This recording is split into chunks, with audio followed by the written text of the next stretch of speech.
මේ පින්වත් දේශනාව පැවැත්වීමට සිදු කළා වූ ආරාධනාව පිළිගෙන ධම්සභා මණ්ඩපයේද වැඩම කොට වදාළේ රදාවඩුන්න සිරිමිහිඳු මහා විද්‍යාලයේ ගරු විදුහල්පති ශාස්ත්‍රපති රාජකීය පඬිත පූජනීය රදාවඩුන්නේ ඥාන විමල පින්වත් ස්වාමින් වහන්සේ. අපි දේශකයන්න් වහන්සේ සාදුනාද පාත්වමින් පිළිගනිමු. සාදු සාදු සාදු. අද දේශනාවේ දායකත්වයේ ධර්මයෙන් කටයුතු කරන්නේ අංක 35න් 2 පොල්ගස්සෝවිට වෙලකුඹුර පාර වැසල පදිංචි රත්නසිරි කොතලාවල රාලහාමි ඇතුළු පවුලේ සියලු දෙනාම කොතලාවල රාලහාමිගේ ජන්මදිනය ආරම්භ කරගෙන අද මේ පින්කමට මේ පිරිස සහභාගී වෙලා එතුමන්ට ආශිර්වාද ප්‍රාර්ථනා කිරීමට අපේක්ෂා කරනවා. समन्त चक्रवालेषु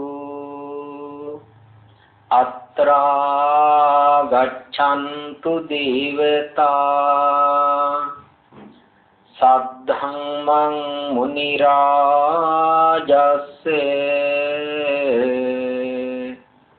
सुनन्तु सग्ग मुक्खदं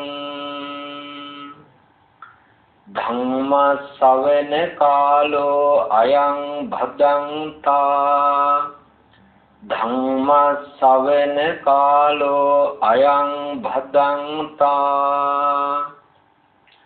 धम्म सवन कालो अयं भदन्ता नमो तस्से भगवतो अरहतो सम्मा सम्बुद्धस्से नमो तस्से भगवतो अरहतो सम्मा सम्बुद्धस्से नमो तस् भगवतो अरहतो सम्मा सम्बुद्धस्से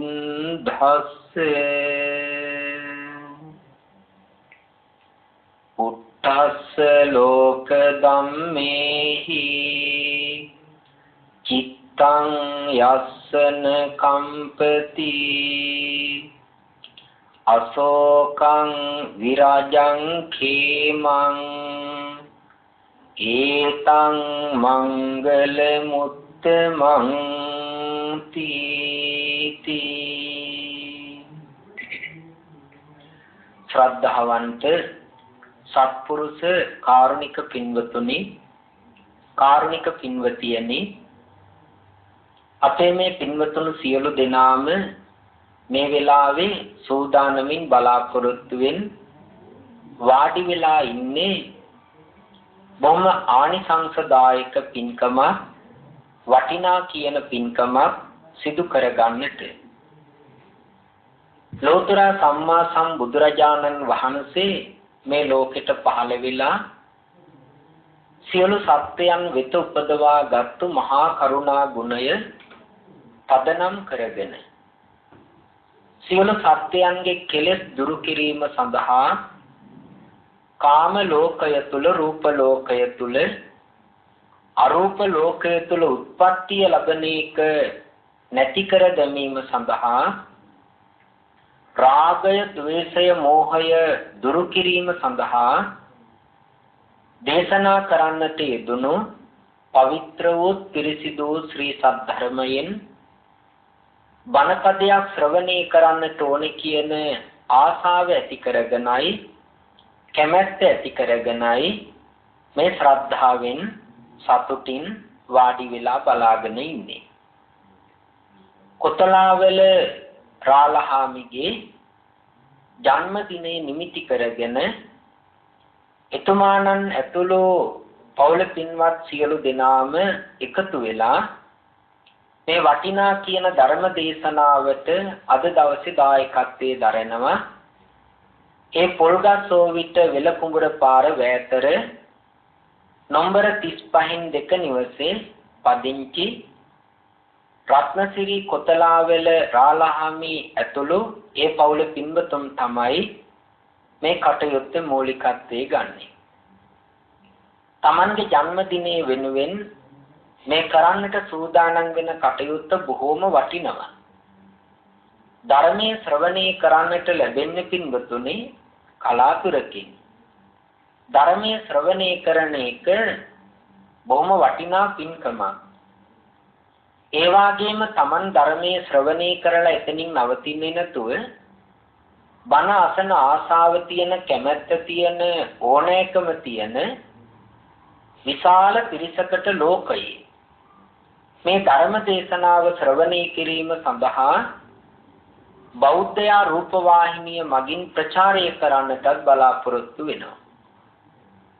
ඒ නිසා ධර්ම දානමේ පින්කමක් තමයි Tamanගේ ජන්මදිනය වෙනුවෙන් මේ ආකාරයට සූදානම් කරගෙන උපන් දින තෑග්ගක් විදියට දෙන්නට බලාපොරොත්තු වෙන්නේ. ධර්මයේ ශ්‍රවණය කිරීම තුළින් අපට ලැබෙන්නේ ප්‍රඥා සම්පත්තිය. ධර්මයේ දේශනා කිරීම තුළින් අපට ලැබෙන්නේ ප්‍රඥා සම්පත්තිය. ප්‍රඥා සම්පත්තිය ලැබෙන මිනිසා Tamanගේ ජීවිතේ වෙනස් කරගන්නවා. අන් අයට ගරහන්නේ නැතුව, අවමන් කරන්නේ නැතුව, නිග්‍රහ කරන්නේ නැතුව ජීවත් වෙන්න උත්සාහ කරනවා. ඒ වගේම Taman දිය නිග්‍රහශීලී ස්වභාවයකින් බලන එක අයින් කරගන්නවා. සතුට වෙනුවෙන් තවත් කෙනෙක් රිද්දන්නට යොමු වෙන්නේ නැහැ. සෑම මොහොතකම උත්සාහ කරන්නේ මේ ලබාගත්තා වූ ජීවිතයේ සරලව, චාම්ව, නිහතමානීව පවත්වා යන්නට ඕනේ කියන ආකල්පය ඇති කර ගන්නවා. දුරාචාරයන්ගෙන්, වැරදි වැඩවලින්, සමාජ අසම්මත වැඩවලින් ඈත් වෙනවා. සදාචාර සම්පන්න ජීවන රටාවකට ජීවිතේ යොමු කර ගන්නවා. ධර්මයට ඇලුම් කරන්න පටන් ගන්නවා. ධර්මයේ පිළිබඳව ආසාව, රුචිය ඇති කර ගන්නවා. ධර්මයේ සොයන්නට, ධර්මයේ පිළිබඳව ගවේෂණය කරන්නට යොමු වෙනවා. ඒ ධර්මයේ සිත තුළ ධාරණය කරගන්නට ආස කරනවා.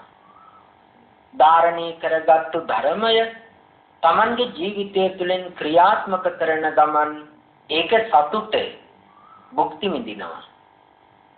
ඔහුගේ මේ ජීවිතයේ සනසිලිදායක හොඳ ජීවිතයක් බවට පත් වෙනවා. ඒ නිසා ප්‍රඥාව ලැබෙන වටිනා කුසලයක් අපි සියලු දෙනාම මේ වෙලාවේ කරන්නට සූදානම් වෙන්නේ. ප්‍රඥාව ලැබෙනවා කියන විපාකයේ නිර්වාණයට උදව්වක් වෙනවා.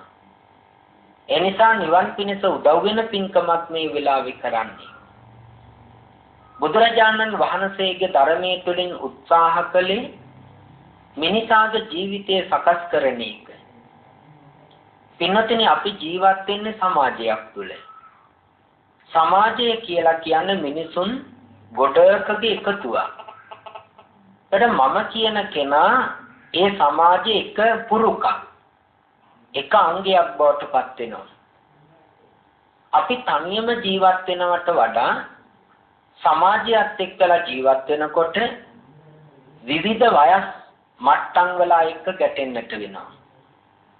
විවිධ අධ්‍යාපන මට්ටම් තියන අය එක්කලා ගැටෙන්නට ගනුදෙනු කරන්නට වෙනවා. ඒ වගේම විවිධ තරාතිරම් වල පුජ්‍යලයන් එක්කලා ගැටෙන්නට සිද්ධ වෙනවා. ආගමික මත දරන විවිධ ජාතීන් එක්කලා ගැටෙන්නට සිද්ධ වෙනවා. මේ පුජ්‍යලයන් එක්ක ගැටෙනකොට අපට ඒ සඳහා ප්‍රතිචාර දක්වන්නට වෙනවා. ඒ ප්‍රතිචාර දක්වනකොට සමහර වේලාවට ඒවා හොඳ වෙනවා. සමහර වේලාවට ඒවා නරක වෙනවා. අන්න ඒ දෙක පදනම් කරගෙන සමාජයේ විසින් අපට යම්කිසි ආකාරයක චරිත සාතිකයක් ලබා දෙනවා. ඔය කෙනෙක් මිය පරලොව ගියාට පස්සේ මෘත ශරීරයේ පෙට්ටිය තැන්පත් කරලා අවසාන පංසු කූලය වේලාවේ අනුශාසනා කරනකොට, ಗುಣ කතන කරනකොට ඒ චරිත සාතිකයේ තමයි නිකුත් කරලා ඒ කතාවට අනුශාසනාවට මාතෘකා හදාගන්නේ. ඒ නිසා සමාජයක් තුළ ජීවත් වෙනකොට අපට සිදු වෙනවා විවිධාකාර වූ පුජ්‍යලයන් එක්කලා ගනුදෙනු කරන්නට. ඒ ගනුදෙනු කරන ක්‍රමවේදය විදිහ සම්මා සම්බුදුරජාණන් වහන්සේ අපට හොඳට තෝරලා දුන්නා. ඊළඟට පින්වතුනි සමාජය තුල ජීවත් වෙනකොට උපතේ පටන් මරණය දක්වා අපට සිද්ධ වෙනවා පණ නැති භෞතික භාණ්ඩ එක්කලා ගනුදෙනු කරන්න. ඒ ගනුදෙනු කිරීම සඳහා අපි ඒවා ලං කර ගන්නවා. ඊට පණ තියෙන මිනිසුන් එක්කලා ගනුදෙනු කරනවා. පණ නැති භාණ්ඩ අපි පරිහරණය කරනවා. මෙන්න මේ එකතු කරගන්න, රැස් කරගන්න, සම්බන්ධ කරගන්න සෑම දෙයක්ම අපේ පෞද්ගලික ජීවිතය, ආත්මීය ජීවිතය යහපත් වෙන්නට හෝ අයහපත් වෙන්නට බලපානවා.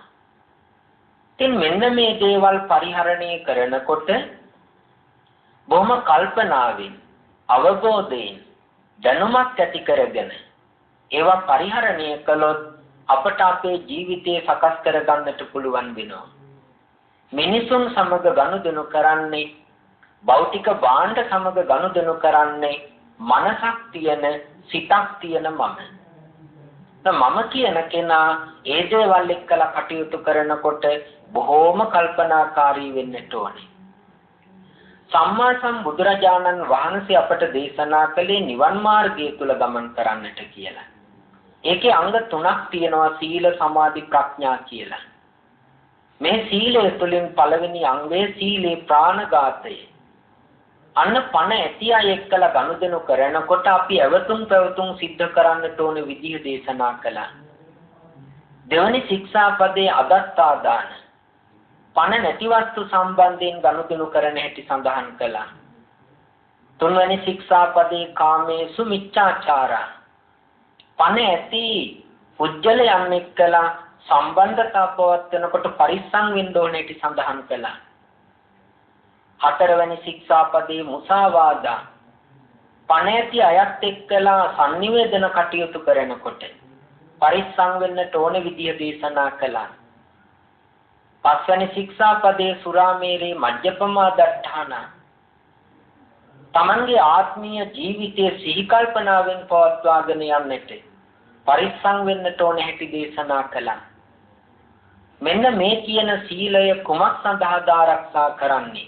නිවන් අරමුණු කරගෙන නිවන් අවබෝධ කරගන්නට ඕනේ. මරණින් මත්තේ නැවත නූපදී සිටින්නට නිවන් අවබෝධ කරගන්නට ඕනේ. එහෙමනම් ඒ සඳහා සීල ප්‍රතිපදාව ආරක්ෂා කරන ගිහි පින්වතෙකුට පුළුවන්කමක් තියෙනවා තමාගේ ජීවිතය යහපත් කරගන්න ගමන් සමාජයත් එක්කලා බොහෝම හොඳින් කටයුතු කරන්නට. භෞතික බඩු මුට්ටු ඉතාම පරිස්සමෙන් පරිහරණය කරන්නට.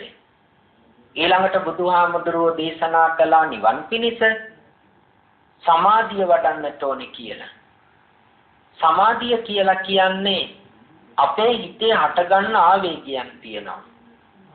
ඒ වගේම අපේ හිතේ හටගන්න යම් යම් මනෝභාවයන් තියෙනවා. එක පාරට කේන්ති යනවා. එක පාරට රාගය විශ්සෙනවා. එක පාරට ක්‍රෝධය හට ගන්නවා. ක්‍රෝධය නැමැති පුංචි සිතුවිල්ල, රාගය නැමැති පුංචි සිතුවිල්ල අපේ මුළු ජීවිතේම අත්අඩංගුවට ගන්නවා. ඒක අපි හඳුනා ගන්නට ඕනේ. හඳුනගෙන ඒ ක්‍රෝධය වහා ඉවත් කරනවා නම්, ඒ කේන්තිය වහා ඉවත් කරනවා නම්, ඒ ඊර්ෂ්‍යාව වහා ඉවත් කරනවා නම් ඒකට කියන්නේ සමාධි කියලා. ඒ සමාධිය නිසා අපට සමාජයේ එක්කලා භෞතික බඩමුට්ටු එක්කලා කටයුතු කරන්නට හොඳ පහසුවක් ලැබෙනවා. සැනසීම සුවය සතුටක් කරගන්නට පුළුවන්. ඊළඟට නිවන් අවබෝධයට අනුගමනය කරන්න ඕන තුන්වැනි පියවර ප්‍රඥාව වඩන එක. ඕනම දෙයක් දිහා අනිත්‍ය දුක්ඛ අනාත්ම කියන தත්වයෙන් බලන්නට පුරුදු වෙනවා. මගේ ඇස තමයි මේ ලෝකේ තියෙන සේරම රූප හිතට අරගෙන යන්නේ. රූපයේ තියෙන වර්ණ සටහන තමයි අරගෙන යන්නේ. ඉතින් බුදුහාමුදුරුවෝ දේශනා කරනවා ඉස්සරලාම බලන්න ඇස දිහා. ඇස කියන එක පඨවි ආපෝ තේජෝ වායෝ වන්න ගන්ධ රස ඕජා චක්කපසාද රූප ජීවිත රූප කියලා කොටස් 10ක් එකතු වෙලා. එහෙම හැදුණු එකක් තමයි චක්කුප්‍රසාද රූපය. ඒ පඨවි ධාතුව අනිත්‍යයි දුක්ඛයි අනාත්මයි. තේජෝ ධාතුව අනිත්‍යයි දුක්ඛයි අනාත්මයි. මේ ආකාරයට රූප කැලි 10ම ගත්තාම ඒ සේරම අනිත්‍යයි. එහෙනම් ඇස අනිත්‍යයි. වෙනස් වෙනවා. ඒ වගේම ඇසට ගොදුරු වෙන අර බාහිර රූපය ඒකත් අනිත්‍යයි. එතකොට බාහිර රූපයත් මගේ ඇසත් නිසා උපදින සිත චක්කු විඥානය ඒකත් අනිත්‍යයි. ඒ අනිත්‍ය නම් ඇස, අනිත්‍ය නම් රූපය, අනිත්‍ය නම් චක්කු විඥානය ආයි ඇලෙන්න දෙයක් ගැටෙන්න දෙයක් නැහැ. ඒ හටගත් සිතුවිල්ලත් අනිත්‍යයි. ඔන්න ඔය ආකාරයට ඇසෙන් දකින රූප, කනෙන් අහන ශබ්ද, නාසයෙන් ආග්‍රහණය කරන ගඳ සුවඳ, දිවෙන් ලබන රස, ඇඟෙන් ලබන පහස, මනසට එන මතක අනිත්‍ය දුක්ඛ අනාත්ම වශයෙන් දුටුවාම මේ ලෝකයෙන් ඈත් වෙන්නට පුළුවන් ශක්තිය අපට ලැබෙනවා. ඒක තමයි ප්‍රඥාව කියන්නේ. ඔන්න ඔය කියන අංග තුන තුල ජීවත් වෙන මිනිසාට තමාගේ ජීවිතේ වඩා යහපත් කරගන්න ගමන් සදාචාරාත්මක භාවයේ පරිපූර්ණ අවස්ථාව ස්පර්ශ කරන්නට පුළුවන්. ඒක නිර්වාණය කියලා හඳුන්වනවා. ඒ වගේම පුජ්‍යල සම්බන්ධතා ඊටාම යහපත් මට්ටමට ගන්නට පුළුවන්. ඊළඟට භෞතික බඳ මුට්ටුගේ වල් දොරවල් යාන වාහන මිල මුදල් රත්තරන් බඩු ඇඳුම් පැළඳුම් ඒ සෑම දෙයක් පිළිබඳව හොඳ ගනුදෙනුවක් කරන්නට පුළුවන්. දැන් ඔහුගේ ජීවිතය ලස්සනයි. සොඳුරු ජීවිතයක් ප්‍රාර්ථනාවකින් තොරව කැපකිරීමකින් අත්විඳින ප්‍රායෝගික පුජ්‍යලයක් බවට තැනැත්තපත් වෙනවා. මේ මාර්ගය බුදුහාමුදුරුවන්ගේ ධර්මයෙන් දේශනා කළේ. ඒක නිසා අපි සෑම දිනම ඒ தත්ත්වය අත්කර ගැනීම සඳහා කැපවීමෙන්, උනන්දුවෙන්, උත්සාහයෙන්, වීර්යවන්තව කටයුතු කරන්නට ඕනේ. ඒ සඳහා මේ ධර්මය අපි අපේ ජීවිතයට බද්ධ කරගන්නට ඕනේ. බෝධීන් වහන්සේ නමක් ළඟට ගිහිල්ලා පෙන් කල ටික වක් කරලා බෝධීන් වහන්සේ ළඟ ඉඳගෙන මට හොඳ ජීවිතයක් ලැබේවා කියලා ප්‍රාර්ථනා කරන එක නෙමෙයි. සම්මා සම්බුදුරජාණන් වහන්සේ දේශනා කළ ධර්මය මගේ ජීවිතය තුළින් ක්‍රියාත්මක කරනකොට ඒ කියන தත්ත්වය අත්කර ගන්නට හැකියාව ලැබෙනවා. එනිසා අපේ පින්වතුන් සියලු දෙනාම සැරසෙන්නේ බොහොම වටිනා කුසල කර්මයක් කරන්නට කියලා මා මුලින් සඳහන් කළේ ඒකයි. හොඳයි සියලු දෙනාම බණ අහන්නට සූදානමින් ඉන්නේ. සියලු දෙනාගේම ජීවිතවලට වටින කරුණු ටිකක් අද දවසේ මේ ධර්ම දේශනාවෙන් තෝරලා දෙන්නට, පැහැදිලි කරලා දෙන්නට මා බලාපොරොත්තු වෙනවා. සෑම දිනම හොඳින් බණ ටික අසන්නට ඕනේ. බණ අසන්නට වාඩි වෙලා ඉන්න අතරතුරේ අපේ පින්වතුන්ට යම් අපහසුතාවයක් ඇති වුණොත් කකුල් වලට, දෙපා වලට වේදනාකාරීව ඔබේ ඉරියව් වෙනස් කරගෙන පහසු විදියට වාඩි වෙන්න. කිසිම පින්වතෙක් අමාරුවෙන් ඉඳගෙන ඉන්නට එපා. කැස්සක් කිවිසුමක් යන්නට આવොත් අපහසුයෙන් පාලනය කරන්නට යන්න එපා. ඒක පිට කරලා ඔබේ ශරීරය සැහැල්ලු කරගන්න. සෑම දිනම ඇඟ සිත සැහැල්ලුවෙන් තියාගෙන සතුටින් ධර්ම දේශනාව ශ්‍රවණය කරන්නට ඕනේ. අද මා තෝරාගත්ත ගාථාව අපේ පින්වතුන්ට හුරු ගාථාවක්. පුට්ටස්ස ලෝක ධම්මේහි චිත්තං යස්සන කම්පති අශෝකං විරජං khemං ඒතං මංගල මුත්තමං. මේ ගාථාව අපේ පින්වතුන්ගේ ශ්‍රවණට කනට හුරු ගාථාවක්. මේ ගාථාව ඇතුළත් වෙන්නේ පින්වතුනි සුත්ත නිපාතේ තියෙන මහා මංගල සූත්‍රයේ අවසාන ගාථාව. මේ ගාථාවේ අර්ථය තේරුම බලලා මේ ගාථාවේ ඇතුළත් වෙනවා පින්වතුනි මහා මංගල සූත්‍රයේම සාරාංශය. වටිනාම කොටස ඇතුළත් වෙන්නේ මේ ගාථාව තුල. ඒ ධර්ම කරුණු ටික අපේ ජීවිතයට බද්ධ කරගෙන ජීවත් වෙන ආකාරය පිළිබඳව කරුණු ටිකක් මම පැහැදිලි කරලා දෙන්නම්. ප්‍රථමයෙන් අපි බලමු මේ ගාථාවේ අර්ථය මොකක්ද කියලා. පුත්තස්ස ලෝක ධම්මේහි. පුත්තස්ස ලෝක ධම්මේහි කියලා කියන්නේ අෂ්ට ලෝක ධර්මයේ තුලින් කියන්නේ. අෂ්ට ලෝක ධර්මයේ කියන්නේ අටලෝ ධර්ම කියන්නේ. ලෝක ධම්ම කියලා කියන්නේ කාටත් පොදු සනාතනික ධර්මතාවයක් කියන්නේ. පුත්තස්ස ලෝක ධම්මේහි අෂ්ට ලෝක ධර්මයේ තුලින් චිත්තං යස්සන කම්පති. දෙවනි පේළියේ චිත්තං යස්ස නකම්පති කියලා වචන හතරක් එනවා. චිත්තං කියන්නේ සිත. යස්ස කියලා කියන්නේ යමෙකුගේ කියලා කියන්නේ. සර්වනාම පදයක් චට්ට විභක්ති එක වචනේ වර්ණගෙනවා. යෝ කියන සර්වනාම පදය යස්ස කියලා වර්ණගෙනවා චට්ට විභක්තියේ. ඒකට අර්ථය එන්නේ අදහස එන්නේ තේරුම එන්නේ යමෙකුගේ කියලා.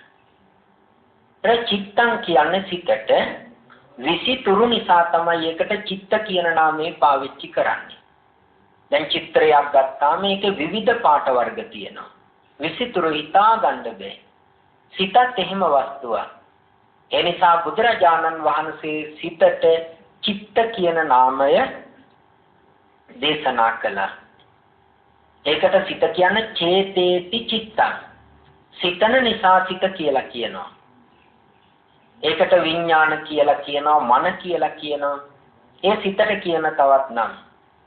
නිගණ්ඩුවේ නම් ගොඩාක් දීලා තියෙනවා. ඒ වගේම අභිධර්ම පිටකයේ මේ සිත පිළිබඳව හදය, හදේ වස්තු, හදේ මාංශ, චිත්ත, මන, විඥාන ඔය ආදී වශයෙන් නම් රාශියක් දේශනා කරනවා. දර චේතේති කියන නිසා චිත්ත කියන නාමය භාවිතා කරනවා. යස්ස කියලා කියන්නේ යමෙකුගේ කියලා කියන්නේ. කම්පති කියලා කියන්නේ පාලි වචනේ කම්පා වෙයි. සිංහල භාෂාවට ගත්තේ කම්පා වෙයි කියලා. කම්පා වෙනවා කියන්නේ දුක් වෙනවා. පසුතැවිලි වෙනවා. එතන කම්පති කියලා කියන්නේ කම්පා වෙන්නේ නැහැ කියන්නේ. පසුතැවිලි වෙන්නේ නැහැ කියලා කියන්නේ. එතන අර්ථය කොහොමද අපි ගන්නෙ? පුත්තස්ස ලෝක ධම්මේහි අෂ්ට ලෝක ධර්මයේ තුලින් යස්ස චිත්තං නකම්පති. යස්ස යමෙකුගේ චිත්තං සිත නකම්පති කම්පා නොවේද නොසලේද පසුතැවිලි නොවේද. තුන්වැනි පේළියෙන් දේශනා කරනවා අශෝකං විරජං khemං. අශෝකං කියන්නේ ශෝක කියන්නේ ශෝකයට. අශෝක කියන්නේ ශෝකයක් නෑ කියන්නේ. ශෝකයක් නෑ කියන්නේ අශෝක කියලා කියනවා. ඊළඟට අශෝකං විරජං රජං කියන්නේ කෙලෙස් වලට. විරජං කියලා කියන්නේ කෙලෙස් වලින් දුරු වෙනවට. khemං කියන්නේ බිය නැහැ කියලා කියන්නේ. අශෝකං විරජං khemං ශෝකය නැති, කෙලෙස් නැති, බිය නැති තත්වයටපත් වෙනවා. ඒ කියන්නේ නිර්වාණයටපත් වෙනවා. ඒ සංය මංගල මුත්තමං උතුම් මංගල කරුණක් කියලා දේශනා කළා. ක්‍රමේ දේවතාව බුදුරජාණන් වහන්සේගේ ළඟට එදා රාත්‍රී කාලයේ දෙවුරම් මෙහෙරට අවදිල්ලා වන්දනා කරලා විමසා සිටිය මංගල කරුණ මොනවද කියලා. සම්මා සම්බුදුරජාණන් වහන්සේ දේශනාව ආරම්භ කළේ අසේවනාච බාලානම් කියන ගාථාවෙන්. ඊට අවසන් කරන්න මෙන්න මේ මාතෘකා කරන ලද ගාථාවෙන්. මේ ගාථාවෙන් දේශනා කරන්නේ අර කියන කරුණු සමස්තය ක්‍රියාත්මක කරලා අවසාන නිර්වාණය අවබෝධ කරගන්න මට්ටම තමයි මේ ගාථාවෙන් බුදුරජාණන් වහන්සේ පැහැදිලි කරන්නේ. යමෙකුගේ සිත අෂ්ට ලෝක ධර්මයෙන් කම්පා වෙන්නේ නැත්තම් ඒ සිතේ ශෝකය නැතුව යනවා, කෙලෙස් නැතුව යනවා, බිය නැතුව යනවා කියලා දේශනා කළා. එහෙමනම් අනිත් පැත්තෙන් මතක තියාගන්න අටලෝ දහමෙන් සිත සැලෙනවා නම් එයාගේ ළඟ ශෝකය නැති මොහොතක් නැහැ. ඒ වගේම කෙලෙස් වලින් තොර මොහොතක් නැහැ, කෙලෙස් තියෙනවා. ඒ වගේම බිය නැති මොහොතක් නැහැ, බිය තියෙනවා. අටලෝ දහමට කවුද කම්පා වෙන්නේ? ඒ සියලු දෙනාගේම සිතේ ශෝකය තියෙනවා. ශෝකය තියෙන සිතක සතුට කියන එක ඇති වෙන්නෙම නැහැ. ඊළඟට කෙලෙස් තියෙනවා. කෙලෙස් තියෙන සිත දුකට පුදුමාකාර ඥාතිත්වයක් දක්වනවා. සසරට පුදුමාකාර බැඳීමක් දක්වනවා. ඊළඟට බය තියෙනවා. බය තියෙන සිතට සැනසීමක් ඇත්තේම නැහැ. මෙන්න මේ කියන කරුණු තුන අපේ සිතේ පවතිනවා කියලා කියන්නේ අපි දත් විලිස්සලා සිනහසුනාට හදවත ඇතුලේ අව්‍යාජ සිනාවක් නැහැ. එහෙමනම් සුවදායක නින්දක් අත්තර ගන්නට බෑ, සැනසිලිදායක ජීවිතයක් භුක්ති විඳින්නට බෑ. එනිසා අටලෝ දහමින් කම්පා නොවන කෙනාට ශෝකයක් නැහැ, කෙලෙසුත් නැහැ, බියක් නැහැ. ඔහුගේ ආත්මීය තෘප්තිය නිසා ඔහුගේ සිනාව අව්‍යාජයි. ඒ වගේම ඔහු නියම ජීවිතයක ප්‍රතිඵලය ආස්වාදේ කරන පුජ්‍යලෙක් බවට පත් වෙනවා. මේක තමයි මේ ගාථාවෙන් දේශනා කරන්නේ. දැන් අපි මේක කරුණ ටික තෝරලා බලමු. අෂ්ට ලෝක ධර්මයේ කියන්නේ මොකටද? ලාභ, අලාභ, යස, නිന്ദා, ප්‍රශංසා, සැප, දුක් කියන කරුණු ටිකට තමයි අෂ්ට ලෝක ධර්මයේ කියලා කියන්නේ. බුදුරජාණන් වහන්සේ අංගුත්තර නිකායේ අටක නිපාතයේදී මේ ලෝක ධම්ම කියන සූත්‍රයෙන් මේ අටලෝ ධම්ම පිළිබඳව සවිස්තරාත්මක පැහැදිලි කිරීමක් කරනවා. දැන් මේ කියන අට සෑම කෙනෙකුටම මේ ලෝකෙ ලැබෙනවා. අඩු වැඩි වශයෙන් සියලු දෙනාටම ලැබෙනවා. හතරක් හොඳයි, සුවදායකයි. හතරක් නරකයි, දුක්ඛදායකයි. හොඳ හතර ලැබෙනකොට අපි පොළවෙන් ටිකක් උඩට යනවා.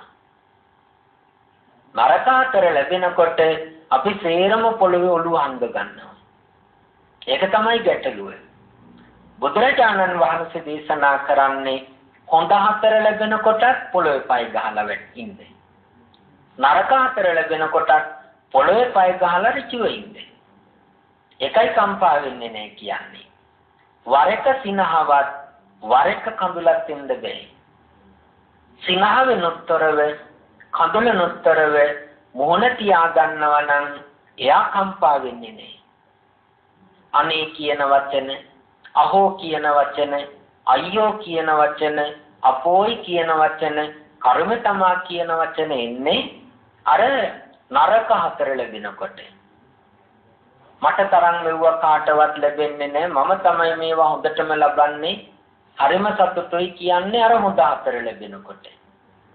සම්මා සම්බුදුරජාණන් වහන්සේ අවධාරණය කරනවා මේ හතර පිළිවෙලින් එනවා.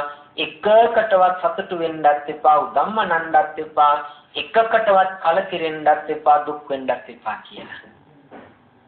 එමනම් අපිට විශාල වගකීමක් තියෙනවා අපේ සිත කාගේවත් වසඟයකට යන්නේ නැතුව පරිස්සමින් පවත්වා ගන්න එක. ඒකයි මේ දේශනා කරන්නේ. ලාභ කියන්නේ ලැබෙනවා. ඒ කලාම අලාභ ලැබෙන්නේ නැතුව යනවා. ලාභ අලාභ යස කියලා කියන්නේ සමාජය තුළ කවුරුත් ගරු බුහුමන් කරන, අගය කරන, වර්ණනා කරන චරිතයක් බවට පත් වෙනවා. අයස කියලා කියන්නේ කවුරුවත් ගණන් ගන්නේ නැති, තකන්නේ නැති චරිතයක් බවට පත් වෙනවා. යස සම්පත්තිය, අයස සම්පත්තිය, යස අයස. ඊළඟට නිന്ദා කියලා කියන්නේ නිന്ദා කරනවා, නිග්‍රහ කරනවා, අවමන් කරනවා. ප්‍රශංසා කියලා කියන ප්‍රශංසා කරනවා, වර්ණනා කරනවා, අගය කරනවා. ඊළඟට සැප කියලා කියන්නේ සැප සම්පත්තිය ලැබෙනවා, සතුට ඇති වෙනවා. දුක්ඛ කියලා කියන්නේ දුක් දුම්නස් ලැබෙනවා, වේදනාව අට ගන්නවා. ඔන්න ඔය කියන මළුවට ඔය කියන தত্ত্ব යන්නට මේ ලෝකේ සෑම සත්‍යයකටම අනුපිළිවෙලින් ලැබෙනවා. ඒකයි අටලෝ දහම කියන්නේ. ඉතින් මේ අටලෝ දහමින් කම්පා නොවි කටයුතු කරන්නට අපි සෑම කෙනෙක්ම අදිෂ්ඨාන කරගෙන ඥානවන්තව ක්‍රියාත්මක වෙන්නට ඕනි. දැන් බුදුරජාණන් වහන්සේගේ ජීවන චරිතය ගත්තාම ඒකෙන් අපේ ජීවිතය සකස් කරගන්න ගොඩාක් ආදර්ශ ගන්න හැකියි. හොඳට ඉන්න කෙනෙක් බලලා අපි කරන්නේ අපේ ජීවිතය හොඳ කරගන්නට උත්සාහ කරනවා. නරක කෙනෙක් බැලුවහම අපි ඒ ජීවිතේ නරක මට්ටමට පත් කරගන්නවා. සම්මා සම්බුදුරජාණන් වහන්සේට පින්වතුනි පුදුමාකාර විදියට ලැබුණා. උන්වහන්සේ බුද්ධත්වයට පත් වෙලා උන්වහන්සේ පිරිනිවන් පාලා අද වෙනකොට වසර 2600 ඉක්මවලා තියෙනවා. සම්මා සම්බුදුරජාණන් වහන්සේට තාමත් පූජා කරන අෂ්ටපරිස්කාර බලන්න. තාමත් පූජා කරන මල් ප්‍රමාණය බලන්න. තාමත් පූජා කරන ආහාර ප්‍රමාණය බලන්න. උන්වහන්සේ දුන්නු දානේ විපාක තාමත් ලැබෙනවා. බුදුරජාණන් වහන්සේට තරම් සුවඳ ಜಾති කාටවත් ලැබෙන්නේ. බුදුරජාණන් වහන්සේ පිරිනිවන් පාලා මේ බලන්න මේ මන්දිරේ සෑම තැනකම බුද්ධ ප්‍රතිමා වහන්සේලා කොච්චරක් වැඩ ඉන්නවද කියලා. ඒ වගේම මේ ස්ථානයේ දකුණුපස බලන්න. ඒ බුද්ධ ප්‍රතිමා වහන්සේට හදලා තියෙන ස්ථානය බලන්න. මේ ලංකාවේ විතරක් නෙමෙයි. ලෝකේ සෑම බෞද්ධ පින්වතෙක්ම සම්මා සම්බුදුරජාණන් වහන්සේට පුදුමාකාර જાතියක් පූජා කරනවා. රත්තරන් පූජා කරනවා.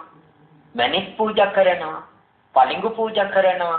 දාස් ගණන් ඉඩම් පූජා කරනවා. අක්කර දාස් ගණන්. ඒ වගේම Tamanගේ දුකසේ හරියම්බ කරගන්න ධනෙ වැය කරලා රස මසවුලෙන් යුක්ත ආහාර පූජා කරනවා. ඒ සියල්ල බුදුරජාණන් වහන්සේට අදටත් ලැබෙනවා. එදත් එහෙමයි. සම්මා සම්බුදුරජාණන් වහන්සේට උන්වහන්සේගේ ජීවිත කාලය තුළදී ලැබුණු වටිනාම දාණය තමයි අතිදිසි මහා දාණය. අසදෘස මහා දාණය කියලා හඳුන්වනවා. ආ කියන්නේ න කියන නිපාත පදේ ආපු නිසා එන එකක්. සදෘස කියලා කියන්නේ සමාන කියලා කියන්නේ න සදෘස කියන වචන දෙක එකතු වුණාම සමාස වුණාම අසදෘස කියලා හැදෙනවා. සදෘස කියන්නේ සමාන, න සදෘස කියන්නේ සමාන කරන්න බෑ කියලා. කිසිම දානයකට සමාන කරන්න බැරි දානයක් තමයි අසදෘස මහා දානය. බුදුරජාණන් වහන්සේ නමකට ජීවිත කාලය තුල එකම එක වාරයක් ඒ දානය ලැබෙනවා. කොසල් මහ රජතුමා තමයි මේ දානය පූජා කළේ. ඒ සඳහා උපදෙස් ලබා දුන්නේ මල්ලිකා දේවිය. යම් පුජ්‍යලයකට යහපත් බිරිඳක් ලැබුණොත් ඒ පුජ්‍යලයාගේ ජීවිතය ඉන්න තැනින් ඉහළට ගමන් කරනවා. යම් පුජ්‍යලයකට නරක බිරිඳක් ලැබුණොත් ඒ පුජ්‍යලයාගේ ජීවිතය තීන තත්ත්වයෙන් පල්ලෙහාට වැටෙනවා. කොසල් මහ රජතුමා හොඳ කෙනෙක් නෙමෙයි. ඔහුගේ සිතුවිලි, ඔහුගේ ආකල්ප, ඔහු බුදුරජාණන් වහන්සේ කෙරෙහි දැක්වූ ක්‍රමවේදය ඒ තරම් හොඳ මට්ටමක තිබුණේ නැහැ. නමුත් මල්ලිකා දේවිය කොසල් රජතුමාගේ සිත ජීවිතේ වෙනස් කළා. වෙනස් කරලා ගැටෙන රජතුමා සම්මා සම්බුදුරජාණන් වහන්සේට ලෙන්ගතුම චරිතයක් බවට පත් කරනවා. තර දානෙ දෙන්නට අනුශාසනා කළේ උපදෙස් දුන්නේ මල්ලිකා දේවිය. එතන හොඳ කතාවක් තියෙනවා. දැන් ඇතුන් 500ක් මේ මහරහතන් වහන්සේලාගේ ළඟින් තියන්නට ඕන. හස්ති දල තියෙන ඇත්තු. එක හස්තිය කිටිය ඇත් ගාලේ හරීම දඩබ්බරයි. ඇත් ගොව්වටවත් අවනත නැහැ. දැන් කොසල් රජතුමා කල් පිටින් ගේන්නත් බෑ. ඇත් ගාලේ ඉන්න හස්තීන්මයි ගන්නට ඕනේ. එයාලත් පිරිසිදු කරලා හොඳින් නාවලා ගන්නට ඕනේ. මල්ලිකා බිසවකින් අහනවා අර දඩබ්බර හස්තියට මොකද කරන්නේ? ඒ රජතුමාට උපදෙස් දෙනවා, රජතුමනි, ඒ හස්තියා අඟුලිමාල මහරහතන් වහන්සේගේ ළඟින් තියන්නේ. ඊට පස්සේ ඇතා සාන්ත දාන්තව ඉන්නවා සිල් ගත්තා වාගේ. මෙන්න මේ ආකාරයට ඊටා සියුම් දේ ගැන පවා හොඳ අවධානයක් තිබුණා. ඒ අසදෘස මහා දානය කියන්නේ බොහොම වටින දානයක්. ඒ දානීය බුදුරජාණන් වහන්සේට ලැබුණා. ඒ වගේම බිම්බිසාර රජතුමා Tamanට පුළුවන් සෑම ආකාරයකින්ම පූජා ද්‍රව්‍යයන් බුදුහාමුදුරුවන්ට පූජා කළා. මේ කොයි තරම් ಜಾති ලැබුණත් බුදුරජාණන් වහන්සේ නෙමෙයි ඒ ලැබීම් පිළිබඳ අවධානය යොමු කළේ. බුදුරජාණන් වහන්සේ එකදු දෙයක් කෙරෙහි ඇලීමක්, ආසාවක්, කෑදරකමක්, පෙරේතකමක් ඇති කරගත්තේ නැහැ. ඒ ලැබෙන සෑම දෙයක්ම උන්වහන්සේ පෙර ආත්මවල දුන්නු જાති. ඉතින් බුදුහාමුදුරුවෝ දන්නවා මට මේ දේ ලැබෙනකොට මා පෙර මේ දේ පූජා කළ නිසා තමයි ලැබෙන්නේ කියලා. උන්වහන්සේ කර්මයේ දකිනවා, විපාකයේ දකිනවනේ. ඒ නිසා බුදුරජාණන් වහන්සේ ලැබෙන කිසිම දෙයක් කෙරෙහි ආසාවක් ඇති කරගෙන ඒකෙන් සිත උද්දාමයකටපත් කරගත්තේ නැහැ. බුදුරජාණන් වහන්සේගේ කාලේ හිටිය ඇතම් ආගමික නායකවරු සිවුරු දාගෙන පැවිදි වුණා. ඒ පැවිදි උනේ අපට ලැබෙන්නේ නැහැ. බුදුහාමුදුරුවන්ට ලැබෙනවා. බුද්ධ ශ්‍රාවකයන්ට ලැබෙනවා. ඒක නිසා අපිත් මහාන වෙන්න ඕනේ කියලා අර රාජ මහා මාත්‍යවරුන්ගේ, සිටුවරුන්ගේ, ධන කුවේරයන්ගේ දේවල් ලබා ගන්නට පැවිදි වුණා. බුදුරජාණන් වහන්සේ දේශනා කරනවා ලාභ සත්කාර කෙරෙහි ඇලෙන එක කටුවලට ඇනෙනවා වාගේ කියලා. එනිසා ඒක දුරු කරන්නට කියලා දේශනා කළා. බුදුරජාණන් වහන්සේට කොයිතරම් වටිනා සිවුරු ලැබුණත්, බුදුරජාණන් වහන්සේට ඉතාම වටිනා ආරාම ලැබුණත්, බුදුරජාණන් වහන්සේට ඉතාම ප්‍රණීත දානෙ ලැබුණත්, උන්වහන්සේ කිසිවක් නිසා උද්දාමයට සොම්නසට සතුටටපත් වෙන්නේ නැහැ. ඒ වගේම පින්වතුනි බුදුරජාණන් වහන්සේට නොලැබී ගියා. අලාභ කියලා කියන්නේ ඒකයි. උදේ බමුණ බුදුරජාණන් වහන්සේට වේරංජාවේ වස් සමාදන් වෙන්න කියලා ආරාධනා කළා. ඉතින් බුදුරජාණන් වහන්සේ ආරාධනාව සතුටින් බාරගත්තා. ඒ බාර අරගෙන උදේ බමුණගේ ආරාධනාවටකින් වස් සමාදන් වුණාට උදේ බමුණට මේ කටයුත්ත අමතක වෙලා ගියා. බුදුරජාණන් වහන්සේට ඕනනම් වැඩම කරන්නට තිබුණ වෙන ස්ථානයකට බුදුරජාණන් වහන්සේම වැඩම කළේ නැහැ. සීවලී මහරහතන් වහන්සේ සමග යම් තැනකට වැඩම කළා නම් භික්ෂුන් වහන්සේලාට දාන ලැබෙනවා. එහෙම වැඩම කළෙත් නැහැ. ආනන්ද තෙරුන් වහන්සේ විමසනවා ස්වාමීනි අපි වෙනත් ප්‍රදේශයකට වැඩම කරමු. නෑ ආනන්ද අපි මේ ස්ථානෙම වැඩ ඉන්නට ඕනේ. උදේ බමුණගේ ආරාධනාවට අපි අවනත වෙන්නට ඕනේ කියලා එකිවසා සිටියා. ඉතින් ඔය වෙලාවේ ඒ ස්ථානේ රැඳිලා හිටියා අස්සයන් වෙළඳාම් කරන අස්වැලෙන්දී. මෙයා අස්සයන්ට ආහාර පිණිස ගෙනත් තිබුණු යව කියන ධාන්‍ය වර්ගයේ තිබුණා. ඒක ඊටාම රළු ආහාරයක්. සම්මා සම්බුදුරජාණන් වහන්සේ ඒ මාස 3ේම වැළඳුවේ මේ රළු ආහාරය. ඒ අපිනම් කම්පා වෙනවා. බුදුරජාණන් වහන්සේ කම්පා වුණේ නැහැ. බුදුරජාණන් වහන්සේ දන්නවා පෙර ආත්ම භාවයක තමා විසින් කෙනෙකුගේ දානේ වැළැක්කුවා. ඒ වළක්කන ලද අකුසල කර්මේ දකලා අද ඒකේ විපාක ලැබෙනවා. ලැබෙන විපාකය අත්තරින්ද බුදුරජාණන් වහන්සේටවත් බැහැ. ඉතින් බුදුරජාණන් වහන්සේ කර්මයක් දන්න නිසා, විපාකයක් දන්න නිසා ඒ නොලැබීමට දුක්ුනේ නැහැ. කම්පා වුනේ නැහැ. උදේ බමුණට නිග්‍රහ කළේ නැහැ. වස් පවාරණය කරන්නට කලින් දවසේ උදේ බමුණ ඉන්න ස්ථානයට සම්මා සම්බුදුරජාණන් වහන්සේ වඩිනවා.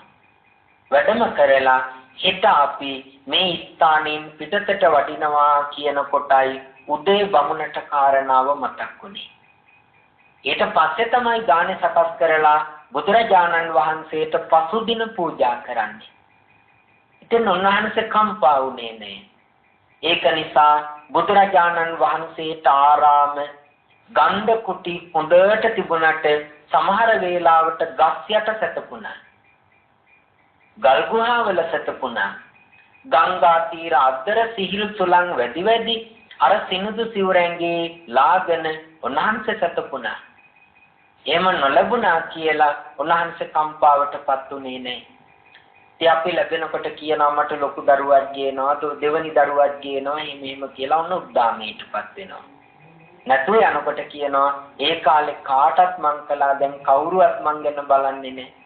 එහෙම කියලා හොල්ලනවා. දැන් බුදුහාමුදුරුවෝ දේශනා කරන්නේ ලැබෙනකොට මාන්නයක් ඇති කරගන්නත් එපා, නොලැබෙනකොට කේන්තියක් ඇති කරගන්නත් එපා කියලා. ඒ දෙකේම උපේක්ෂාවෙන් කටයුතු කරන්න කියනවා. හරි සතුටුයි පින්වතුනි. එතකොට අපට අපේ ජීවිතයේ උරුම නම් යමක් ඒක ලැබෙනවා, උරුම නැත්තම් යමක් ලැබෙන්නේ ඒක ලැබෙන්නේ නැහැ.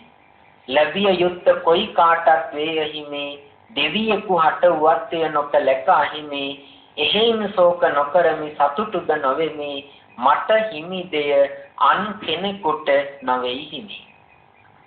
තේම ඉතා ගත්තාම හරි සැහැල්ලුයි. ඊළඟට දෙවනි කාරණේ යසායස. යස සම්පත්තිය ලැබෙන්නේ ගරු කළ යුතු අයට ගරු කරනකොට යස සම්පත්තිය ලැබෙනවා. දැන් පින්නතුන් සියලු දෙනාම මට ගරු බුහුමන් කරනවා, මගේ නම ගැන කතා කරනවා. ඒ ස්වාමීන් වහන්සේගේ ධර්ම දේශනා හොඳයි කියනවා. ඒ මගේ යස සම්පත්තිය. තවත් කෙනෙක් මා අගය කරනවා. ඒ මගේ යස සම්පත්තිය. පිරිසක් මැද්දට ගියාම මගේ වචනයට කවුරුත් අවනත වෙනවා. ඒ මගේ යස සම්පත්තිය. එහෙම වුණා කියලා මං මාන්නයක් ඇති කරගන්නට හොඳ නැහැ. ඒ පෙර කුසල කර්මයක විපාකයක් දැන් ලැබෙන වෙලාවනේ. හොඳට සිල් ආරක්ෂා කළා නම් ඒකට ලැබෙන ආනිසංසයක් යස සම්පත්තිය. අයස කියලා කියන කොච්චර මරීගෙන වැඩ කළත් කවුරුවත් අගය කරන්නේ. කියන වචනේ සත්ත පහකට ගණන් ගන්නෑ. ඉතින් කියනවා මම මේ තරම් කරනවා කවුරුවත් මං ගණන් ගන්නේ නැහැ. ඒ අස සම්පත්තිය නැහැ. ඒකට නොලැබෙන්නේ ඇයි? පෙර ආත්මවල ඔබ ගරු කළ යුතු අයට ගරු කරලා නැහැ. කෙනෙකුට ගරු බුහුමන් කරනකොට ඒක දිහා තරහින් බලලා තියෙනවා. ඒ නිසා මේ ජීවිතයේ අස සම්පත්තිය නැහැ. සෑම දෙයක්ම ලැබෙන්නේ කර්ම විපාක අනුව. ඉතින් බුදුරජාණන් වහන්සේට යස සම්පත්තිය උපරිම තිබුණ අයසත් එහෙම තමයි. උන්වහන්සේ දෙකෙන්ම කම්පා නොවී කටයුතු කළා. ඊළඟට නින්දා ප්‍රශංසා. අපට ගොඩක් අය ප්‍රශංසා කරනවා, ඔබ හරි හොඳයි, ඔබේ රූපේ ලස්සනයි, අඳින ඇඳුම ලස්සනයි, හරි තාම හරි සරලයි, ඕන කෙනෙකුට උදව් කරනවා, ඇසුරු කරන්න ආසයි හිතෙනවා, පුදුම මිහිරි වචන ඔබට තියෙන්නේ. ඔබ එක්කලා පැය භාගයක් හිටියොත් ඒ කාලය යනවා දැනෙන්නේ නැහැ. ඔබ වාග්යයි මේ ලෝකේ හරි අඩුයි. ඉතින් අපි අඩි ගානක් උඩ යනවා. ඔය එක්කලාම කියන අම්මෝ මේ මිනිස්සයා ඇස් දෙකට පේන්නේ එපා. ගමනක් යනකොට එහෙම දැක්කොත් දවසම ඉවරයි. අර දුනක වැද්දට ආමුදුරුව හම්බ වුණා වාගේ ඔන්න ඔය ආකාරයට කියලා කියනවා. ඇස් දෙකට පේන්න හොඳ එක්කෙනෙක් නෙමෙයි, මහා වාසනාවන්ත මිනිස්සෙක්. ඇටි විතරක් බලන්නකො මූණ මැස්සෝ දීලා වාගේ ඔන්න ඔහම කියනවා. ඉතින් ඒවා ආරංචි වෙනකොට අපි හරියට කම්පා වෙනවා. බුදුහාමුදුරුවෝ දේශනා කරනවා ප්‍රශංසා කළාට උඩ යන්නත් එපා, නිନ୍ଦා කළාට හැකිලෙන්නත් එපා කියලා. ඊළඟට අපට සැප ලැබෙනවා, ඒ වගේම දුක් ලැබෙනවා. මේ මොහොතේ පින්නතුන් ඉන්න වායු සමීකරණය කරපු තැනක මමත් අපි සියලු දෙනා සැපින් ඉන්නවා. තව ටිකකින් එළියට බැස්සාම අර අවුව අපේ ශරීරයට පතිත වෙනවා. ඒක දුක්දායකයි. මේ දෙකටම අපි මුණ දෙන්නට ඕනේ අකම්පිත වෙන්න. ඒක තමයි මේ බුදුහාමුදුරුවෝ දේශනා කළේ. හොඳයි පින්වත්නි, මීට වඩා මං කාලේ ගන්නෙ නෑ. පින්වත් සෑම දිනම හොඳින් දේශනාවට අවධානය යොමු කළා. ඒ තුලින් ගොඩක් පින් සිද්ධ කරගත්තා. සිදු කරගත්ත පින, රැස් කරගත්තු පින තුලින් ලබාගත්තු අවබෝධය තුලින් අපේ ජීවිතයේ මරණ මොහොත දක්වා නිවන් අරමුණු කරගෙන ජීවත් වෙන්නට ශක්තියම ලැබේවා කියලා සාදු කියලා ප්‍රාර්ථනා කරගන්න. අද මේ ධර්ම දේශනාවේ දායකත්වයේ දරන්නේ පොල්ගස් සෝවිත වෙලකුඹුර පාර වැතර අංක 35 නිවසේහි පදිංචි රත්නසිරි කොතලාවල රාලහාමි ඇතුළු පවුලේ සමාජිකයන් විසින් අරමුණු කර ගන්නවා වෛද්‍යාචාර්ය චන්ද්‍රදාස කොතලාවල ආදරණීය පියතුමාට එම් ඇසිලින් පෙරේරා මෑණියන් වහන්සේට ඒ වගේම අපවත් වී වදාළ වතුරගම අතුල වංශ නායක ස්වාමීන් වහන්සේට බර්ලින් විහාරාධිපතිව වැඩ ඉඳලා අපවත් වී වදාළ අතුරුගිරියේ ඥානවිමල නායක ස්වාමීන් වහන්සේ ඇතුළු මහා සංඝ රත්නයටත් ඥාතීන්ටත් පින් අනුමෝදන් කරන්නට බලාපොරොත්තු වෙනවා.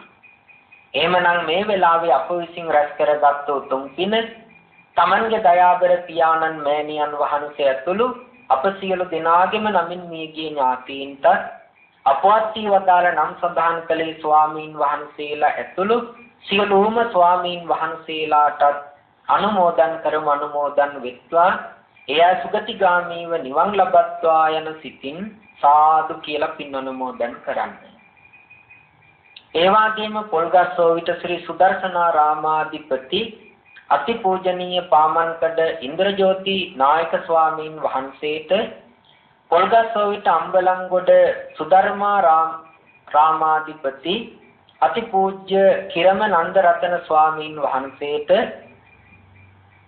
කහතොඩුවේ සුමන රතන ස්වාමීන් වහන්සේ උන්දුරුගොඩ සිරි විජේනන්දාරාමාධිපති අතිපූජනීය නන්දසිරි නායක ස්වාමීන් වහන්සේ අතිපූජනීය කලවානේ ධම්මානන්ද ස්වාමීන් වහන්සේ ඇතුළු මහා සංඝ රත්නයට ආශිර්වාද ප්‍රාර්ථනා කරනවා.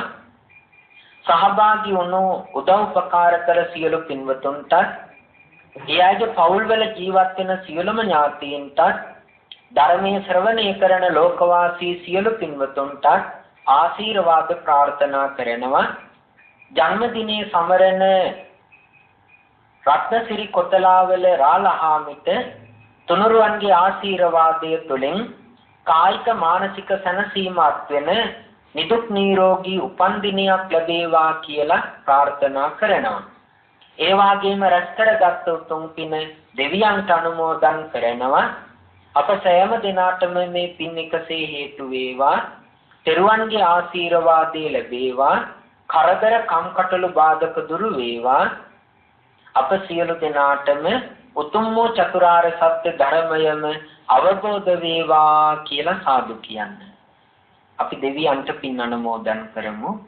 ආකාසට්ඨා ච බුම්මට්ඨා දේවා නාග මහිද්దికා පුඤ්ඤන්තං අනුමෝදිත්වා චිරං රක්ඛන්තු ශාසනං. ආකාසට්ඨා ච බුම්මට්ඨා දේවා නාග මහිද්దికා පුඤ්ඤන්තං අනුමෝදිත්වා චිරං රක්ඛන්තු දේශනං.